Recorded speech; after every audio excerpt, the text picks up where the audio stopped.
প্রিয় খামারি, আসসালামু আলাইকুম। আসলে এই যে আমি অনেক রাস্তা অতিক্রম করে আসলাম এই গরুটি আসলে কি সমস্যা এটা জানার জন্য। তো আমি এই খামারির কাছে জিজ্ঞাসা করলাম। জিজ্ঞাসা করার পরে যে তথ্যটি আমি পেলাম যে এই গরুটি, যে এই যে গাভীটি যে দেখছেন, এই যে যা খাচ্ছে তাই জাউরাচ্ছে আর কি। জাউরে মানে হজম করতে পারছে না। জাবর কেটে ভেতর থেকে যে ইয়েগুলো আছে এগুলো কিন্তু সরাসরি আপনার বের করে দিচ্ছি। তো এখন এই গরুটি আমি ট্রিটমেন্ট দেবো। এই যে দেখতে পাচ্ছেন এগুলো। হ্যাঁ, আমি এখন এই গরুটি আসলে দেখবো টেম্পারেচার কত আছে। তার দেখলাম এই টেম্পারেচার আসলে মূলত 101 টেম্পারেচার। আসলে রুমিনাল অ্যাসিডোসিস এর কারণে এই গরু যে জাবর কাটতে পারছে না, সেটা তো অবশ্যই দেখালাম। ওই যে এখানে আপনারা দেখেন,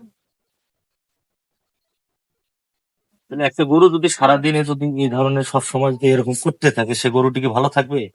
আসলে একজন সচেতন খামারের জন্য আসলে এই ধরনের আহ আশাটা করা ঠিক নয়। কারণ এটা আসলে একদম চরম পর্যায়ে যখন চলে যায় তখন কিন্তু আসলে একটু ভালো হতে সময় লাগে।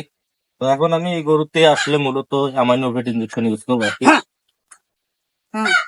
ঠিক আছে, এরপরে আমি ভিটাএস সুপার ইউজ করবো। ইনশাল্লাহ আমি বলতে পারি যে এটা ভালো হয়ে যাবে, কোনো ধরনের সমস্যা হবে না।